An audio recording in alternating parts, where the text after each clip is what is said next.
Karo saukua jolilotan mak pasusuri tututan guncai turak tenun pamacah ragi uleh disiko mangasanyo. Sama so alunan baitu mamak dilengah hari patang seso dirintiak hujan lalu. Dipandang buyah lamara pang awana rumi risau tabayang cewang di langit baka jo cayo di timur dipungpun aka dengan budi rusoti botang ila datang apa sabab mangkode baitu.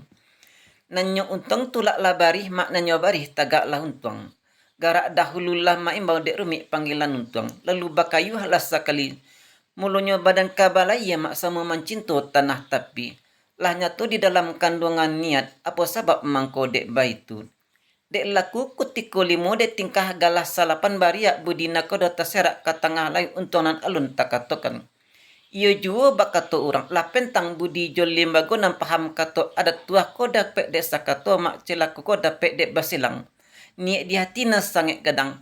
Danga dek mak baritonya sepihak di badan diri kami. Intan jopo di salanjaran mak kilek camin tampak cahayo. Sampai tampak lapang pikiran lah kawibana di adat kita. Sungguh pun ba itu nanyo ambo pulang maklum kabake mama ambo.